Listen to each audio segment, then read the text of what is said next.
right. Welcome everyone to Conversations Beyond the Walls, a virtual symposium. We're so glad that you are here with us this evening. My name is Rachel Cook. I use she, her pronouns, and I am the curator of academic engagement here at the University of Wyoming Art Museum. Tonight, we have filmmaker Sharon Yamato with us who will share the film Moving Walls, the Barracks of America's Concentration Camps, followed by a discussion with photographer Stan Honda.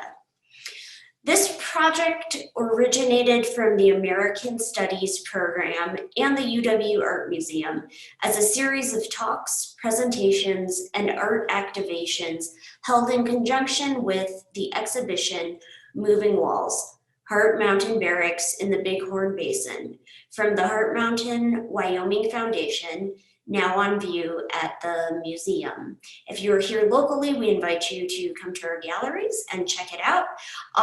You can also take a look at the digital gallery, and a link will be placed in the chat box.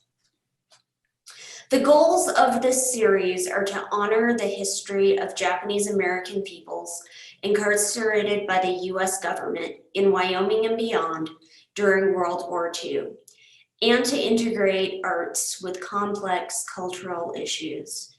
In doing so, we hope to use a historical event to address contemporary narratives such as global human migration, displacement of peoples, power and control, empathy and belonging, homesteading, resiliency, diversity, and the social justice issues of today.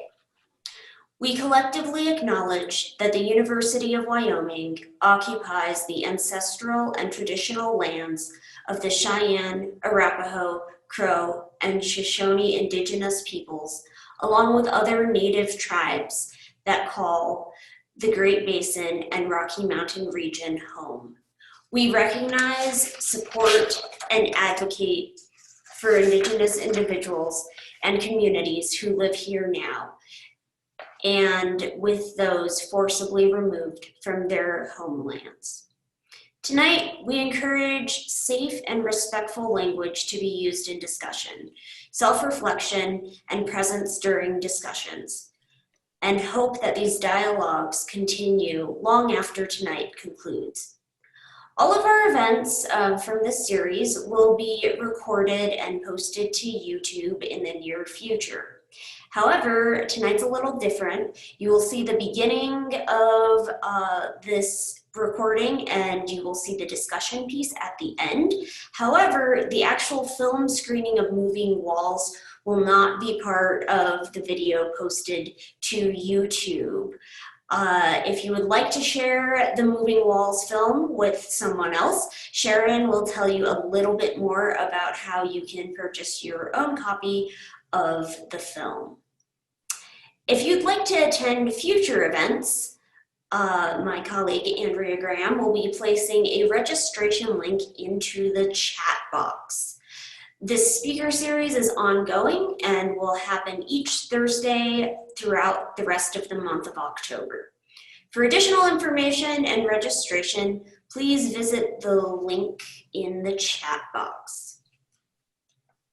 We'd also like to thank the sponsors for this project, who include the UW American Heritage Center, the UW American Studies Program, the UW College of Law, the Heart Mountain Wyoming Foundation, the UW History Department, the Homesteading Museum in Powell, Wyoming, the UW Honors College, the UW Library, the UW School of Culture, Gender, and Social Justice, and the Wyoming Institute for Humanities Research.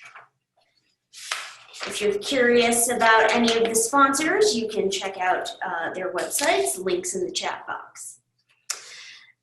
For those of you who might be joining us for the first time, this evening's webinar format has both chat and Q&A functions. You'll notice these buttons in the lower portion of your screen.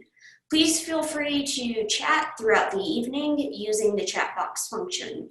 If you have a specific question that you would like to ask, please enter it into the Q&A box so that our moderator can ask the panelist.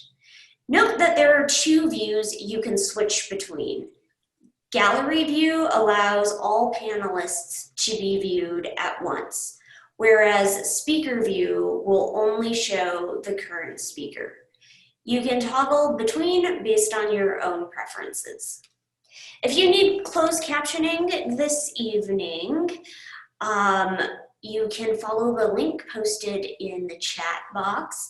A big shout out and thanks to Noelle for her assistance this evening. And also a big thank you to my colleague Anthony Tonarelli for his help with video captioning. So without further ado, I would like to introduce our panelists for the evening. With us, we have Stan Honda. Stan Honda is a New York-based photographer and worked as a photojournalist for 43 years, most recently for Agency French Press, the French news agency.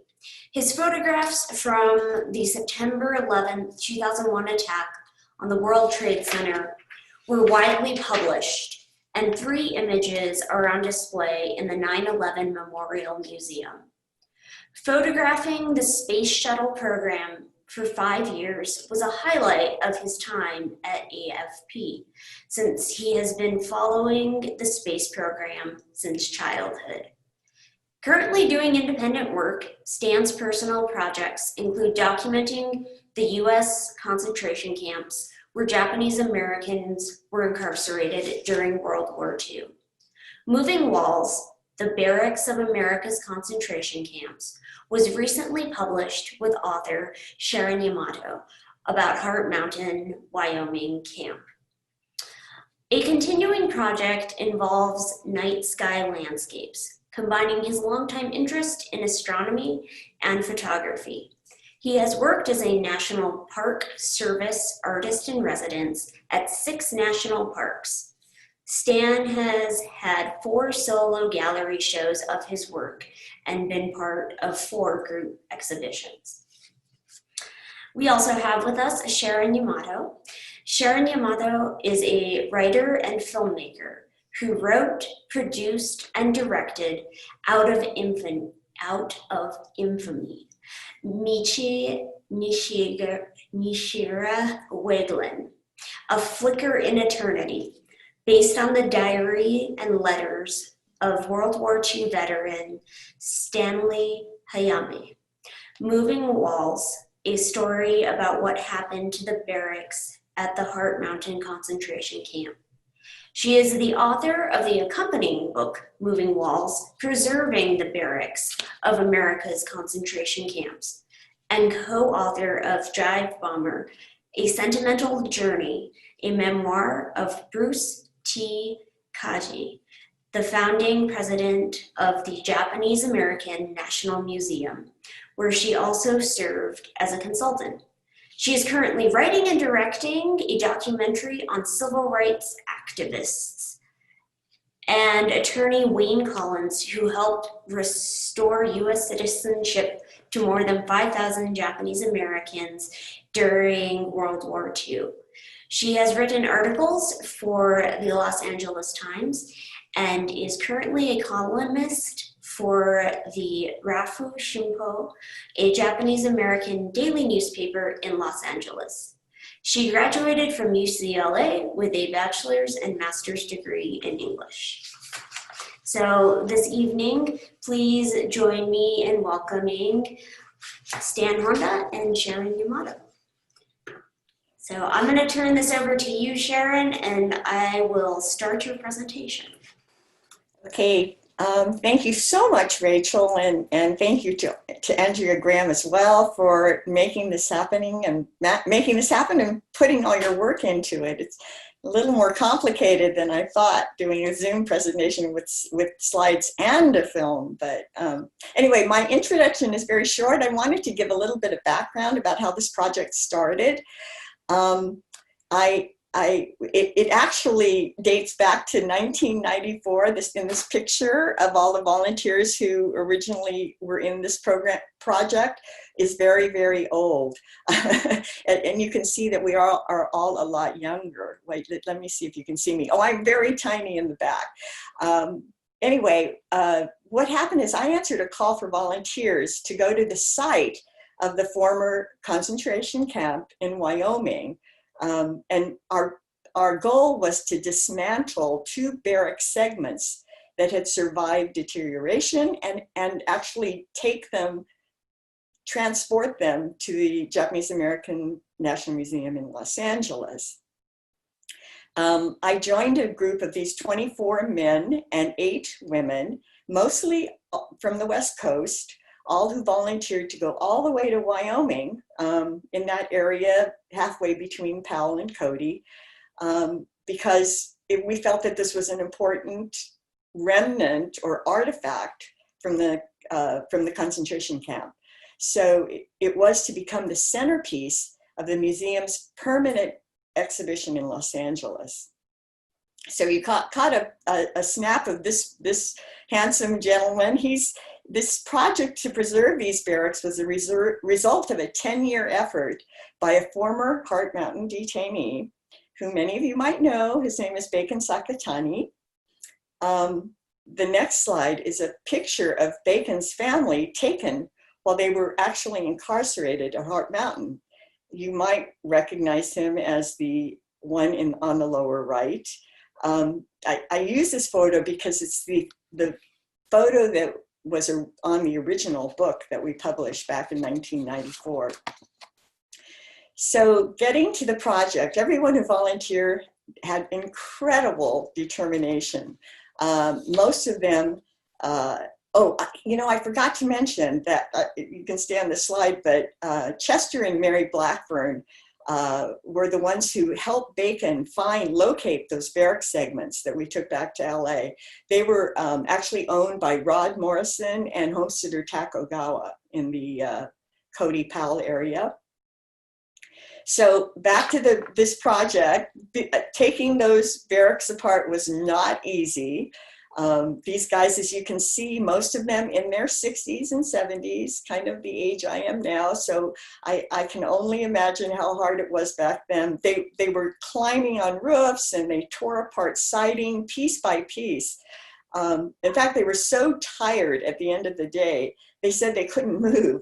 And they actually had trouble rolling over to get out of bed in the morning. But fortunately, I was given the very easy job of numbering the barrack pieces. But 3 of my cousins had also volunteered. And this is a photo taken of one of my cousins, my cousin Ron, or at least Ron's shadow. His parents had gotten married right before the camp, right before being sent to Heart Mountain, just so they wouldn't be separated. And so they were able to go together to Heart Mountain, where my cousin who actually accompanied us was born. So back to this, you can see Heart Mountain in the background on this photo. Everyone who volunteered were incredibly hardworking and determined. Most of them had been incarcerated at Heart Mountain. So they really felt like that this was an important thing to do, to be able to tell their story. And as for me, you could say that this experience literally changed my life. It was the first time I came face to face with the hardship and the pain that was endured by people like my own parents who had never talked about this experience before. Spending time in Heart Mountain in that bleak, dusty, windy area was really eye-opening, but it was in the private moments that I learned the most. That's when several of the former incarcerees opened up to me about how difficult it was to go back and actually see their former homes, these ramshackle buildings with gaping cracks in the walls. Yet they knew how important it was for others to see just exactly how they lived. And I could add that many of the grown men would speak to me with tears in their eyes as I'm tend to do when I give this talk. So anyway, this photo is a photo of much younger men, but we're back now in LA. And this is the group who joined us when the barrack came back on a flatbed truck. And it went on temporary display in a parking lot across from the Japanese American National Museum. And as I mentioned earlier, it's now part of their permanent exhibition called Common Ground. So it's kind of interesting that this all, and so as soon as we had the barrack all put together, and it's been 24 years, but I realized that there was a story that had not been told.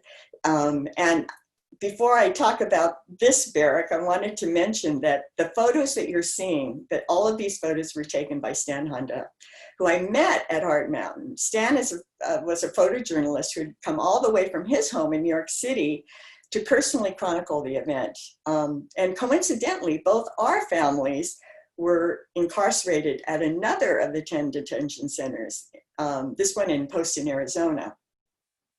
So after talking to him and after seeing all the fantastic photos he took, I knew we had to do something to memorialize this amazing journey. So we came out with the first edition of Moving Walls, which I will show you now. This was the very first edition.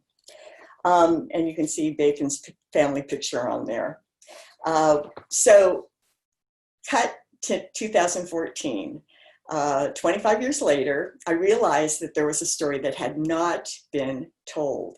And that was what happened to the 450 barracks after the war ended. Remember that Heart Mountain Camp had a maximum population of about 1,100 people, and it was considered at the time the third largest city in the whole state of Wyoming. So I discovered that the barracks had been distributed in the area for $1 a piece to veteran homesteaders who came to homestead the land after the war. And this is a picture, a recent picture of just one of them that stands out today on Highway 14A, the main highway that goes from Cody to Powell. So that's the story we tried to tell in the film that you're about to see. We wanted to show how the barracks continue to have life today, but maybe not in the same way that they did back when our Japanese American ancestors lived in them. So with that, and I hope Rachel can get the film going. I hope you enjoy it, and I hope you stick around with questions afterwards. Thanks very much.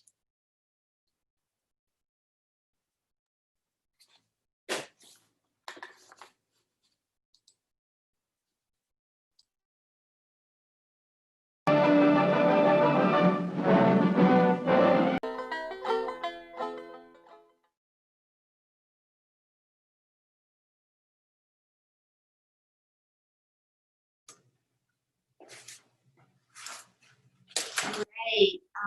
Thank you so much for taking time to watch that film. And I would now like to welcome to the video stage Stan Honda to talk a little bit more about his work and his collaboration with Sharon. Stan? Okay, thanks a lot, Rachel.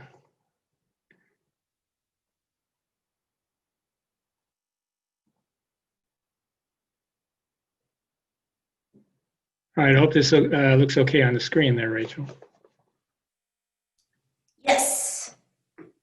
All right, it was a real honor to work with Sharon on the project, as we both really have a connection to Heart Mountain now, going back over 20 years now. As Japanese Americans whose parents and families were incarcerated, telling the story really is vitally important to us. So arriving from both coasts, I'm from New York City and Sharon's from Los Angeles. We found a country with big skies and wide open spaces out in Wyoming. So we arrived in May of 2015 and to start on the project and to start on a new edition of the book and the DVD.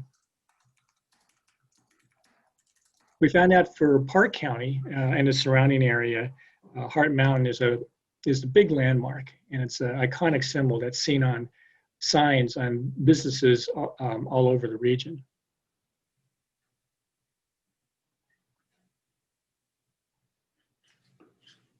And this is a map of the area of northern Wyoming that we were in. And it's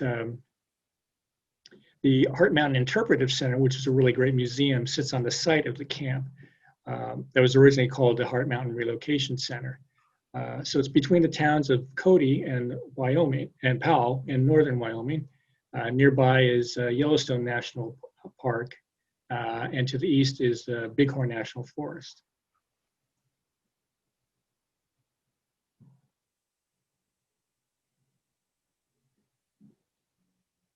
One day we rented a plane so that Akira Bosch, the videographer, and I can get some aerial photos, and the three of us went up.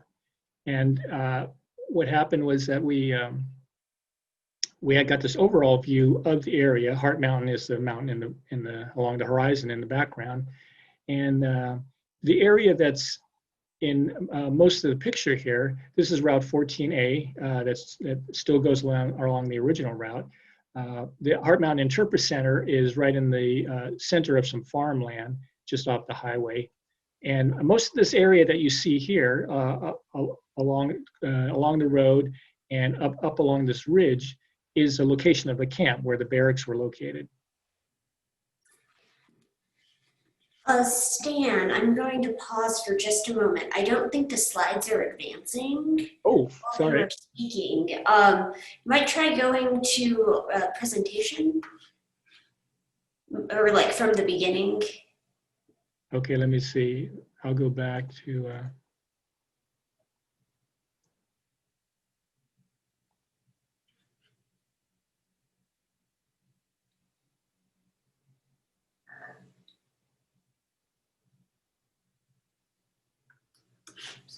You don't see the presentation mode, do you? No, I don't, but we see all of the slides currently. Oh, okay. Let me see. Let me just stop this.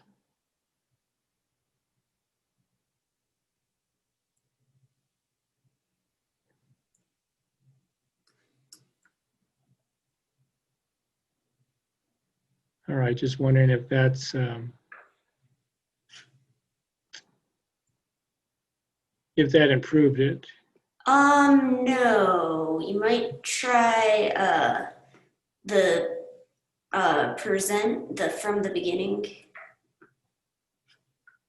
Yeah, let's see. Hang on.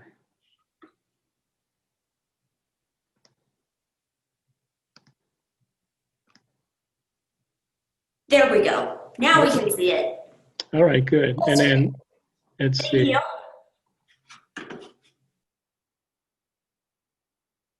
So just making sure that slide advanced there, Rachel.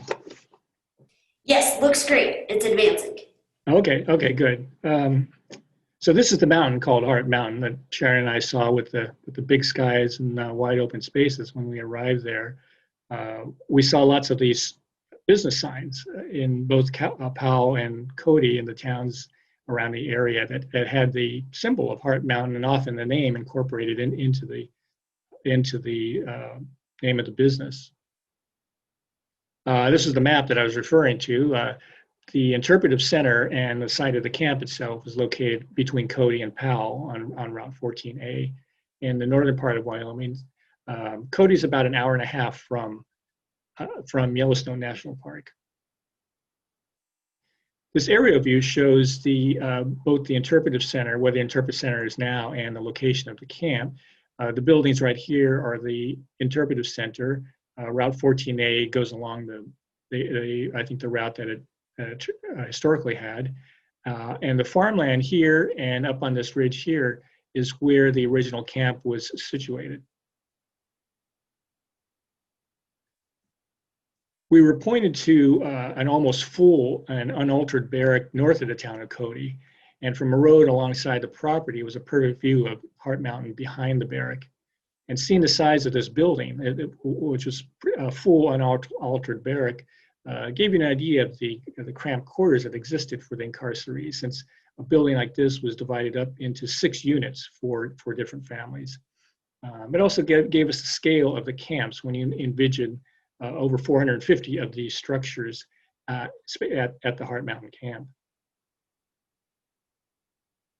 And many barracks were used as storage or outbuildings, and over the years, the weather got to them, and they were often in relatively poor shape. But photographers like detail and texture, and there was plenty of that on the walls of the barracks, especially the ones that were used as storage or outbuildings.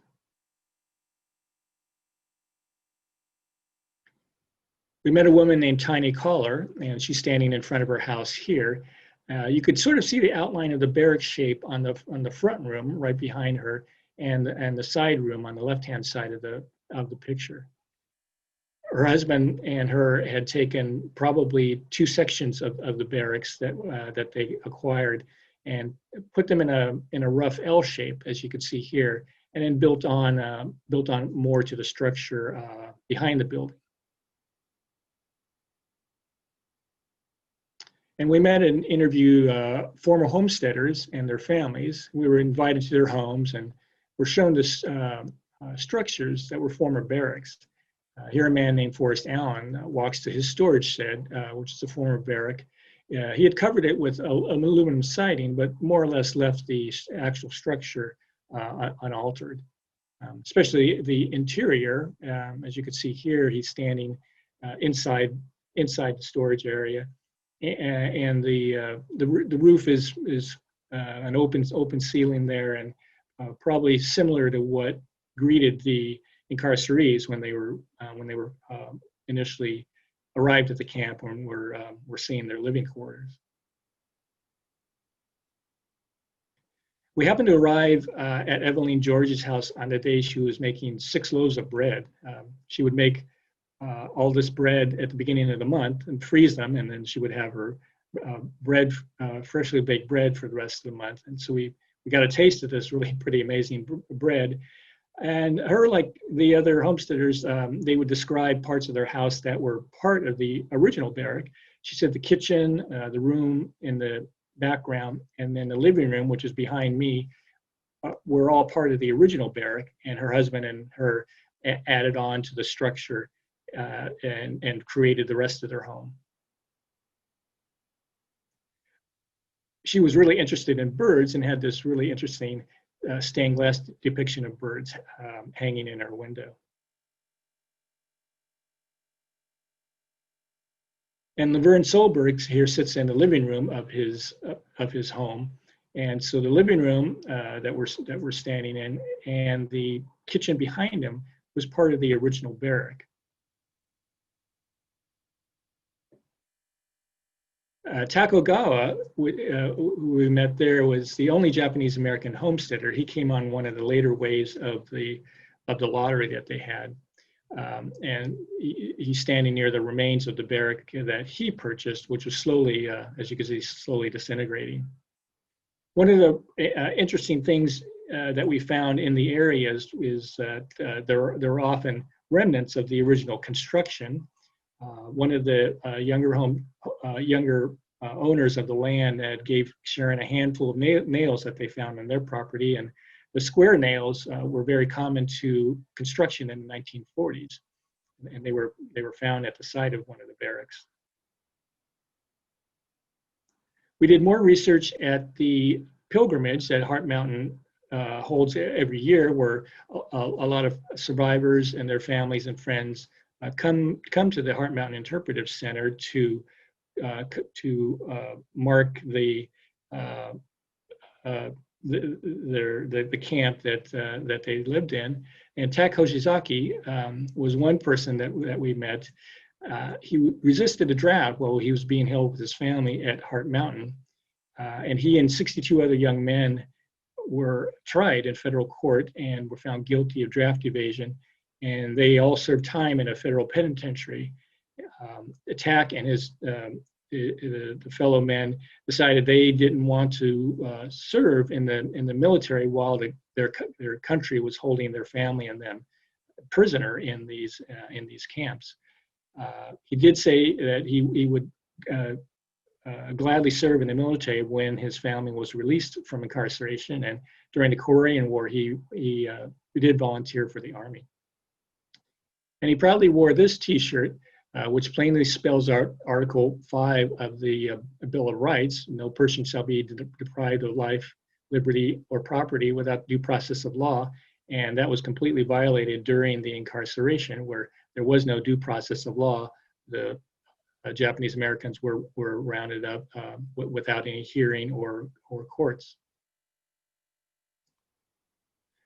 The one thing that one other project I'm doing is dealing with the night sky, and for a few nights I would go out where the barracks were. This is Takogawa's barrack, and try to photograph a little bit of the barrack with the night sky just to see how that worked. And it turned out to be a couple of my favorite photos from the project and in the book itself. There is a barrack that the Interpretive Center was able to obtain from a site in a town called Shell in northern Wyoming.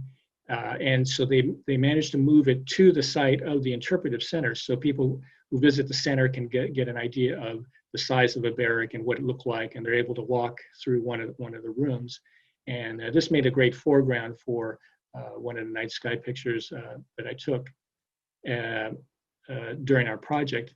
And I realized that the barrack themselves, they are this artifact that anybody that was in a camp, this was the common thing that kind of binds them all, where everybody has a story about the barrack that they stayed in. My father, my mother, they had stories about the barracks that their families would be in, and that was very, very prominent in their memories of the camp.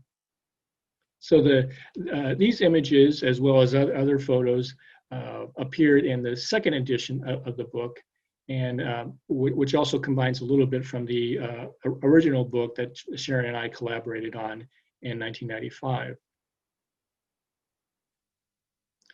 So you can get copies of the book and the DVD on the Moving Walls website, which is movingbarracks.com, as well as the Heart Mountain Interpretive Center website, heartmountain.org. They carry both the book and the DVD. And thanks to the University of Wyoming and everybody who was involved in the exhibition that's being also on display at the museum right now. So thanks very much. I'll give you back the screen.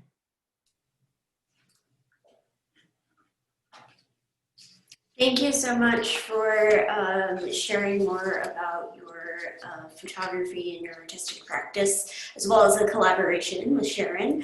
I would like to welcome both of you back to the virtual stage and open this forum up for audience questions. If anyone has a question, you're welcome to type that in the Q&A box. A big thanks to my colleague, Andrea Graham, who's behind the scenes, helping with tech and making sure everything is running. She's also keeping an eye on the chat box and in the Q&A section. So please, folks who've been listening, what questions do you have, or what would you like to hear more about?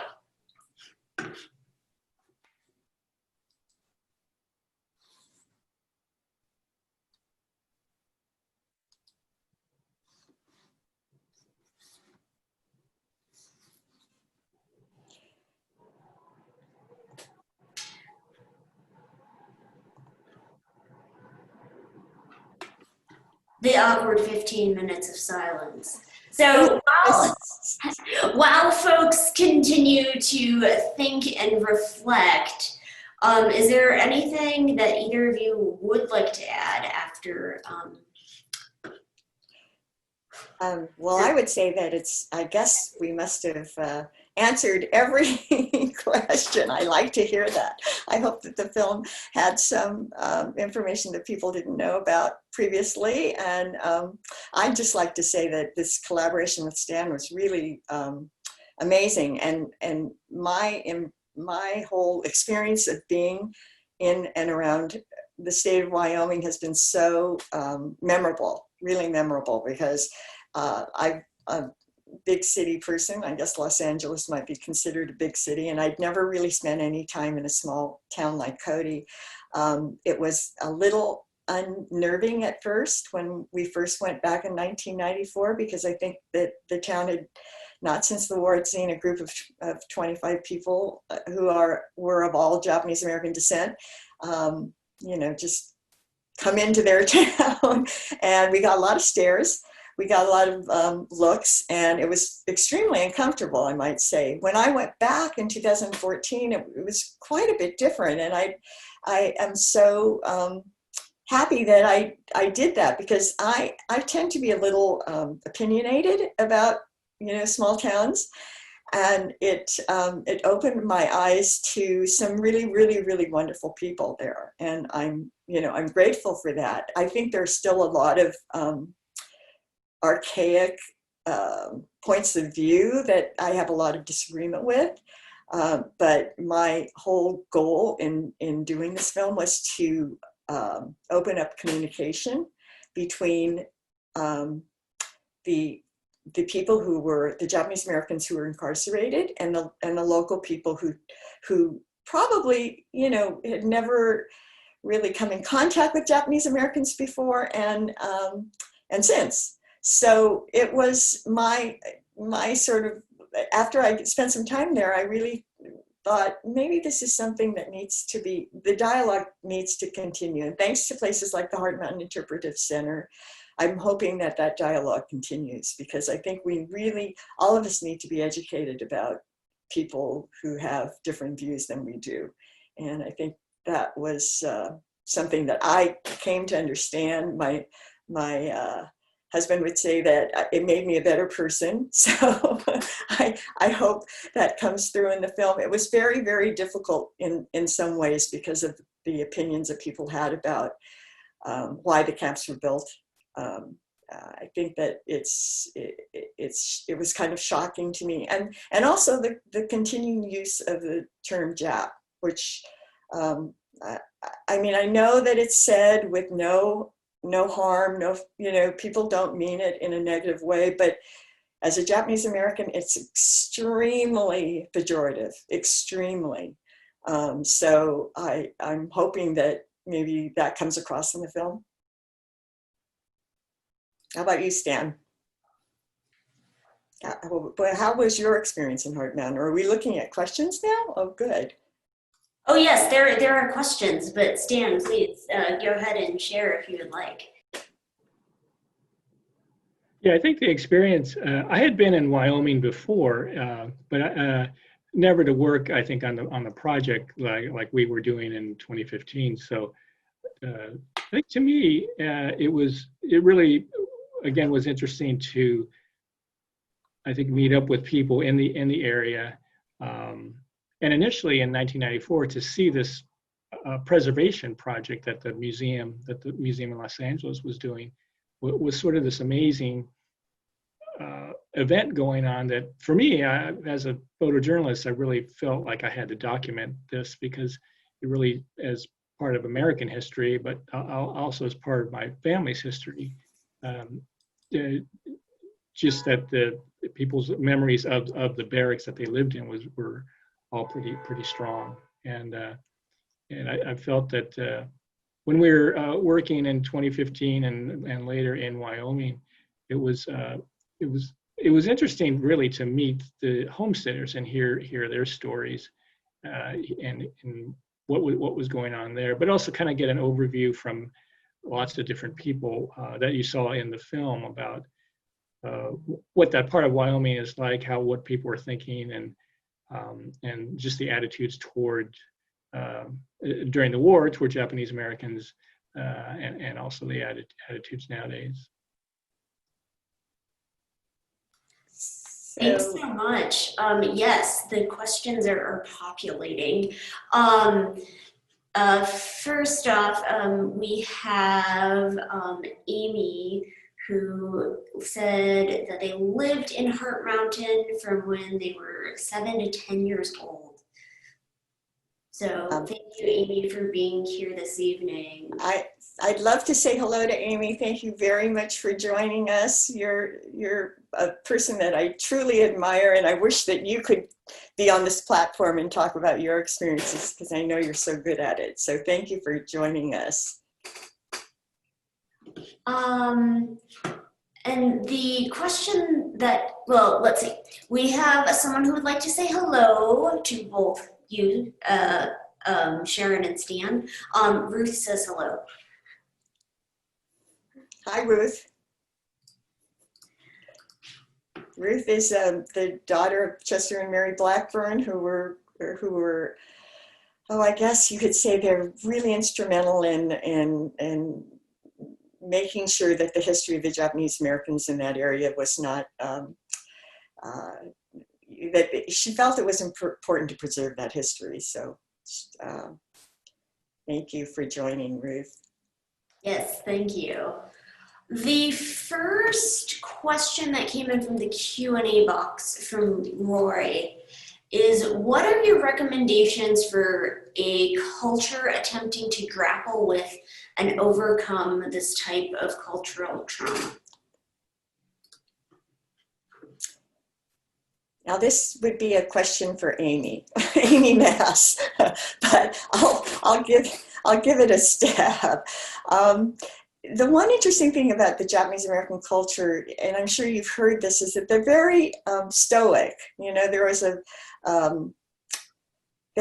an effort to try to face the difficulty with a certain amount of dignity.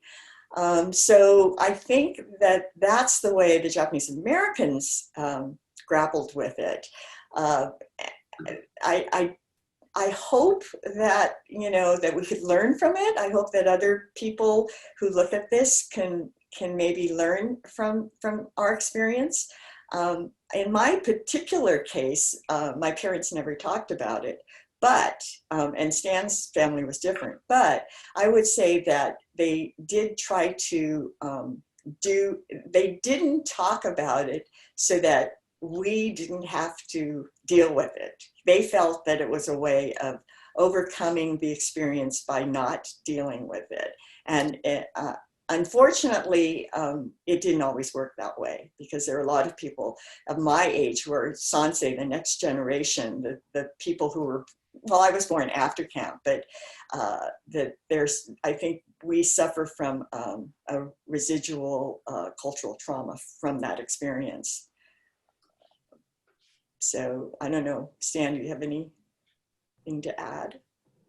I know that there's younger generations of people much younger than me, and who are, I think, trying to make sense of the whole incarceration. Not that there's anything that can't really make sense out of something like that, but I think they're trying to process it in the way that people are dealing with maybe certain traumas today, and I think just being more open and trying to research what went on. I think talking to the few survivors that are left, trying to get first-person type information, and I think doing their best to really just learn the history and trying to find out what people's experiences were. And to me, that seems like a good thing.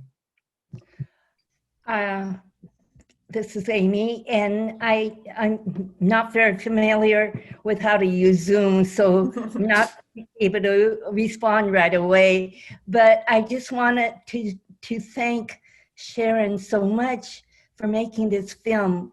It brings back so many memories.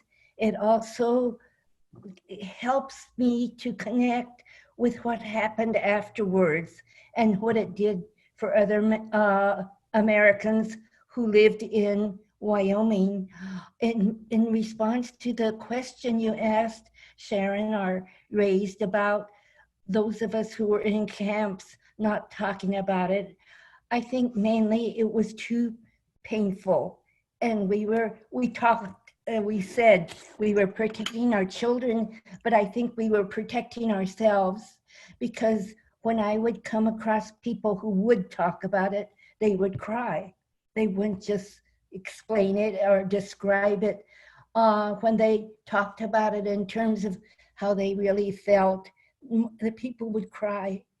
And I think the kind of thing that happens with having the Learning Center at Heart Mountain and films that you're making, Sharon, it helps us to put it all in context. It helps us to understand and be able to face what we went through, especially with the kind of insight and caring and understanding and empathy that people are looking at it now. It really helps us to make our lives whole again. So thank you very much for what you did. I think you did a beautiful job. Thank you, Amy. Your words are so special. Really, thank you so much. I have to add that you know, even though I wasn't in camp, this experience really connected me to my family in a way that you know, no other experience has connected me. And I too tear up when I think about it. And so I really now understand better why my parents didn't talk about it, because it had to have been incredibly traumatic. So, but, you know, I think the lack of talking about it has created some problems too. So, like Stan's parents were really open with him, and I think for the better. I think that was a better experience for him. But I really have learned that the reasoning behind my parents' silence, and that's something that it has really connected me to them. I really understand it better now. So. Right.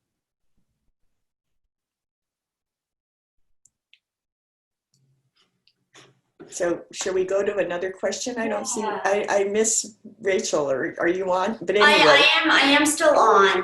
Okay. Thank you, Amy, for sharing also a piece of your story with us. I'm working through questions in kind of the order that they came in. What have local residents said about the film? And this also connects with a second question.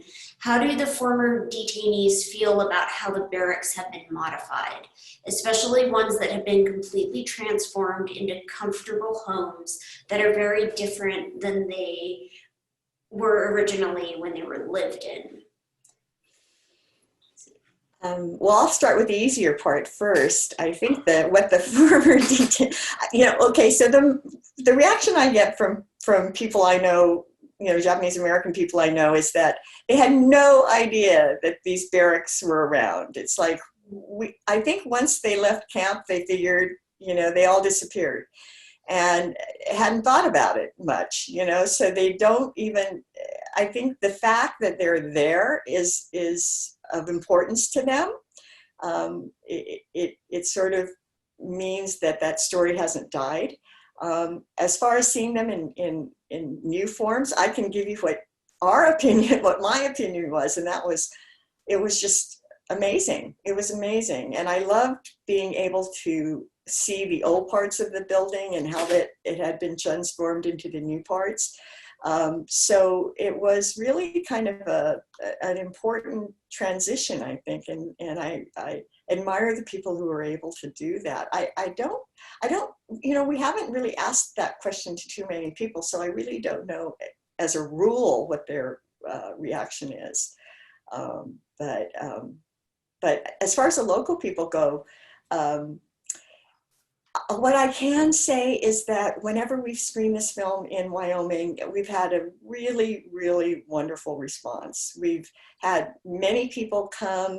We've had many questions and many stories told. I think it's interesting because I think just as the film brings up memories of the camp experience for former incarcerated, it brings up memories of life for the homesteaders. Which wasn't easy either. And so I think that just being able to see that portrayed has has encouraged people to come see the film, because we always get a great turnout. And, you know, I haven't gotten too much, I don't think we've gotten too much criticism. I don't know, Stan, can you think of anything? I can't think of criticism. I think the one thing that we realized visiting the homes of the homesteaders that were built from the former barracks was that this history of the barrack is really being preserved inside of people's walls. It's this strange concept, I think, that this historical structure is still alive. It's inside people's walls of their homes, and in a sense, it's keeping this memory alive. And in some of the younger generations, descendants of the homesteaders have become a lot more interested in the history of the camps and of the region. So I think that will help in the future.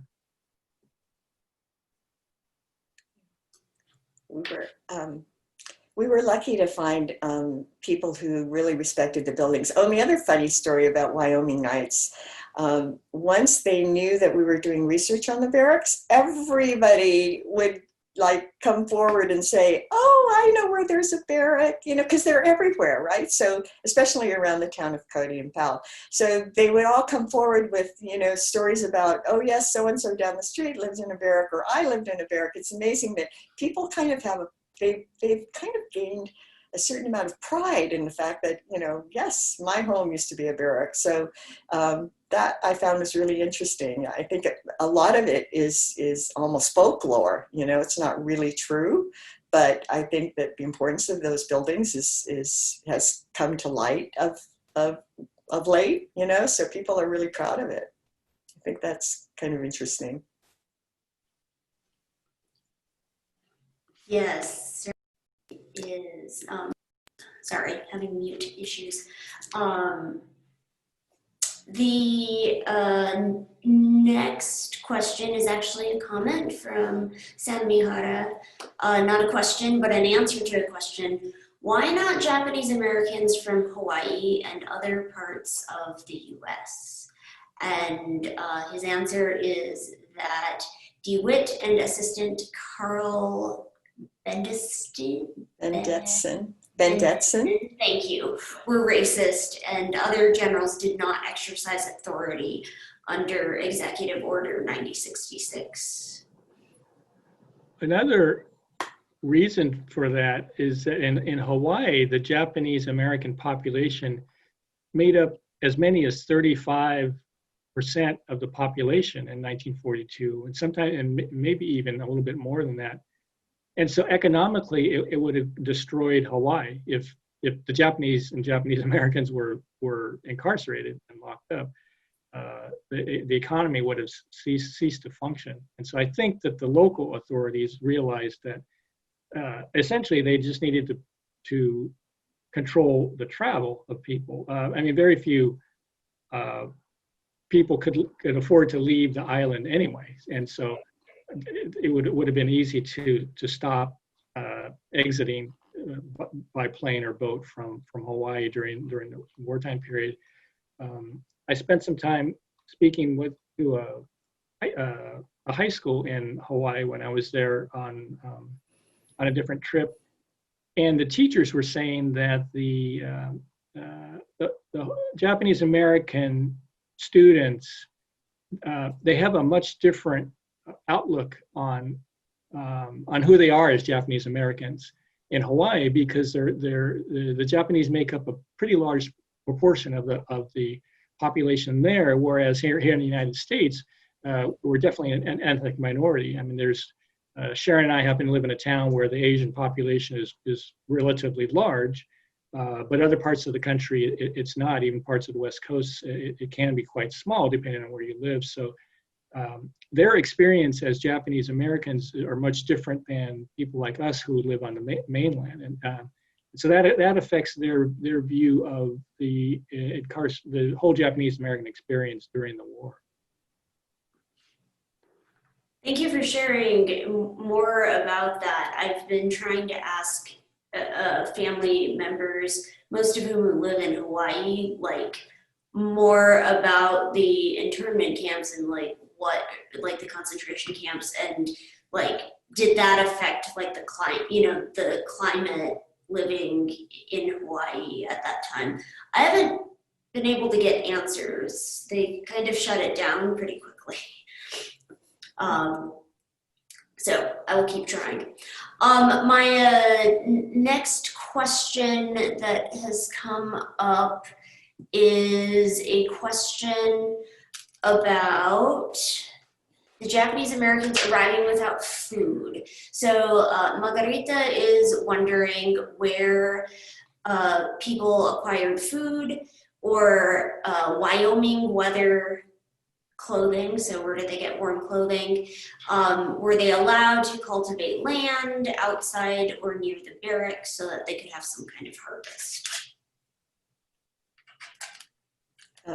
Stan, you want to answer that one? I think we found out that at least the cultivating land for farming, that happened in the camp itself, because I think initially it sounded like the government really wasn't prepared to have a town of 10,000 people suddenly appear in the middle of these places like Wyoming and other states like Utah and California and Arizona. And so it sounds like the food initially was fairly bad, but also none of it was food that the Japanese and Japanese Americans were familiar with. It almost sounded like army rations, and so I think slowly they were able to bring in things like rice, which is a staple, and then I think most of the camps had to be somewhat self-sufficient in terms of generating and growing food. So I think in Heart Mountain there was I think quite a large piece that was part of the camp that was dedicated to farming, and in fact we saw a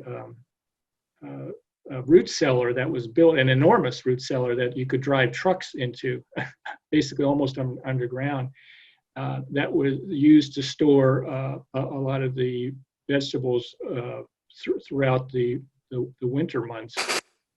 Yeah, I would add that the interesting thing about the Japanese Americans versus the homesteaders is that the Japanese Americans had an incredible variety of crop.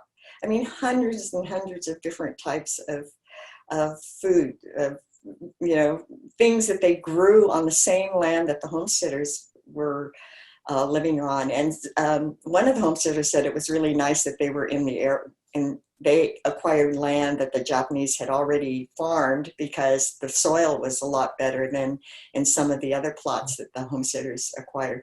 And then when the homesteaders came in, they had a difficult time because it's a really dry area. And so anyway, their crops, and even today is kind of limited. They tend to grow, just a certain number of crops. So, and the reason, after asking Dakota Russell of the Heart Mountain Interpretive Center will probably give you a much better answer, but after asking him, or asking people at the Interpretive Center, the reason is they had these experts, farming experts, who were among the Japanese who were incarcerated there.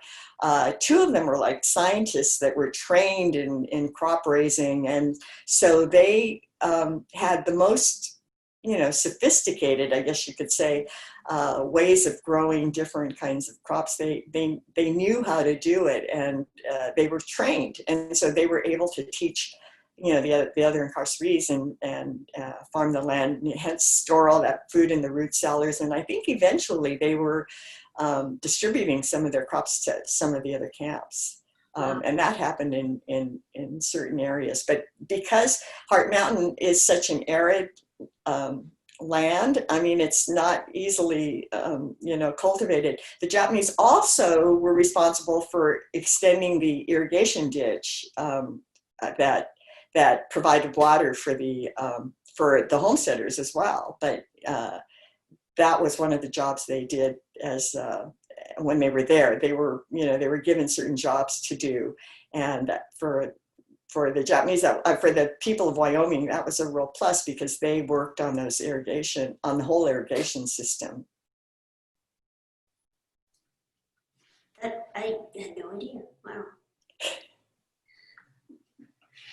I'm sure others probably could explain it a lot better than me, but I gave it a stab. People like, Ruth, who's on, Ruth Blackburn, and, some of the other people who homesteaded could probably talk a little bit more about it. But and Bacon, Sakatani, who knows everything about that irrigation system. I think as a kid he used to climb around those big, I don't know what you call them, tunnels, I guess, and so learned a lot about it after he went back to Heart Mountain as an adult. Thank you. There are a couple of just comments. One is a congratulatory comment on producing such a great film. That was from Amy. An attendee stated, I was wondering how it made you feel about the use of language with some people you interviewed. Thanks for answering prior to me asking. It's amazing how the newsreels were so racist. So much propaganda.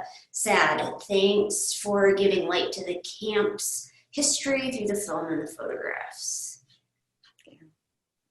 Let's see, we probably have time for one more question.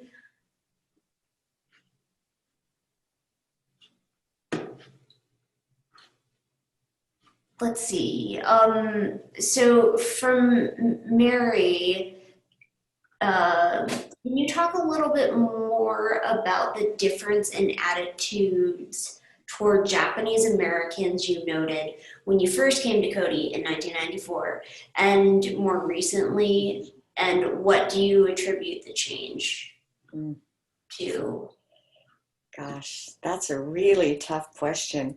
Part of the change, I think, obviously comes with time, and I think that they became more used to seeing Japanese Americans coming back. The Interpretive Center being built was a big positive step. I know there was controversy around the building of that center and the telling the story of the camps for a long time, because I think some of the locals were not, I wouldn't say a lot of them, but some of the locals weren't all that enthused about it, where people like Chester and Marion Blackburn were.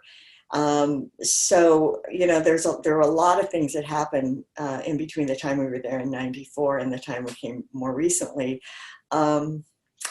I do think that I think that they have seen more Japanese Americans, and I think that helps. I think that the interaction of Japanese Americans with the population that saw them at one time as the enemy is really important.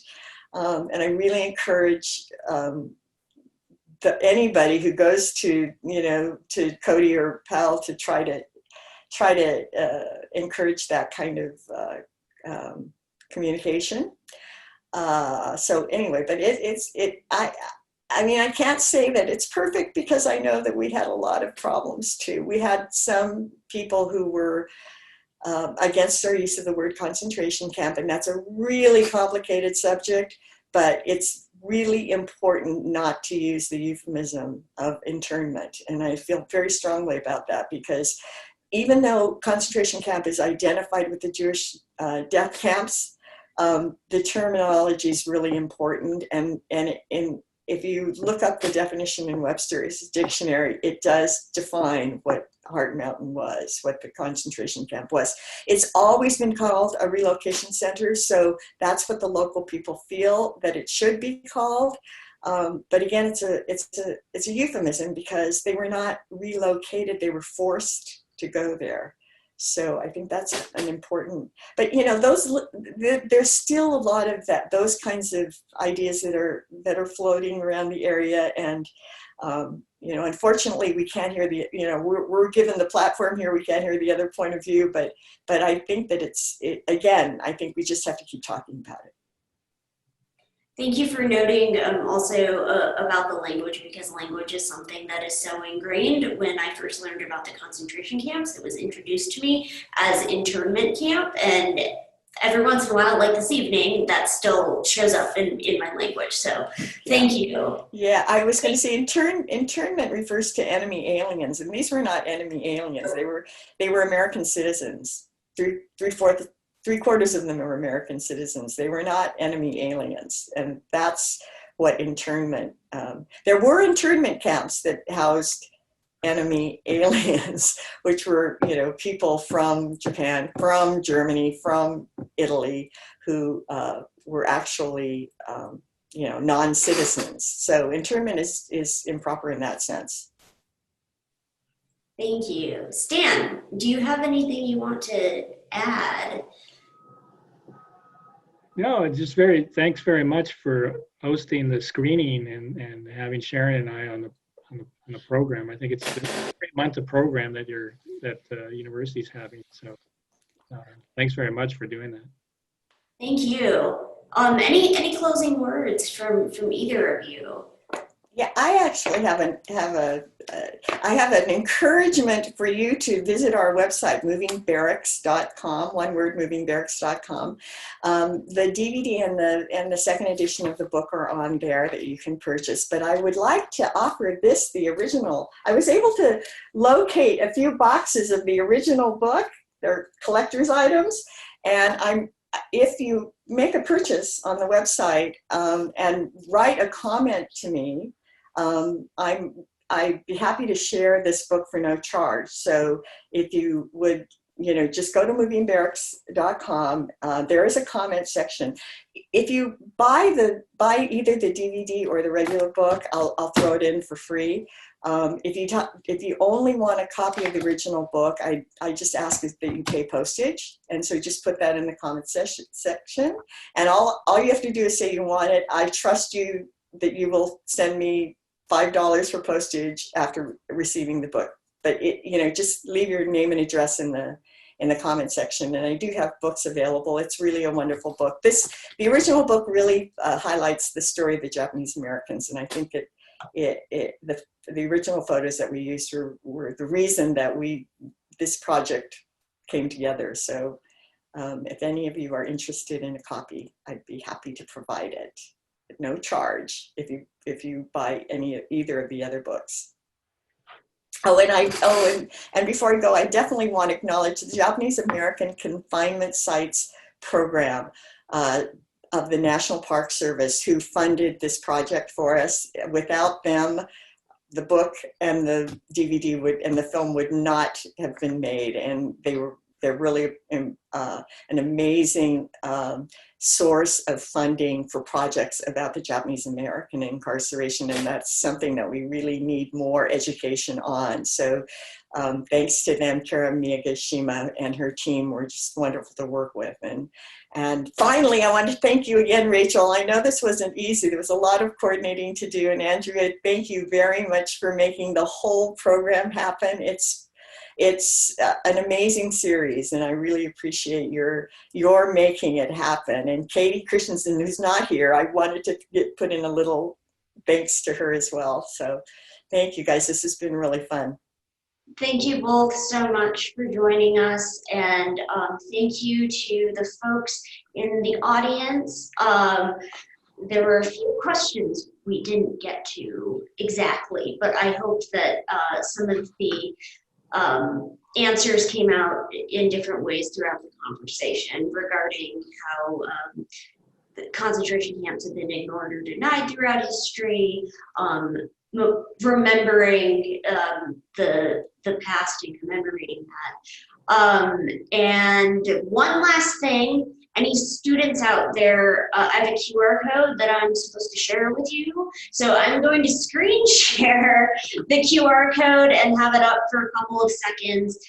If you do not have a second to catch it, please email me and I will get that information to you.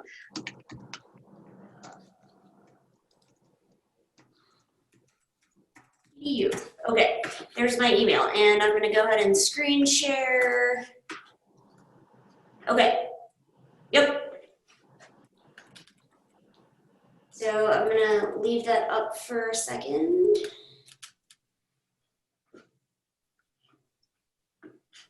And yeah, thank you all again so much, Stan and Sharon, for your time this evening. And thank you, Andrea, for running tech.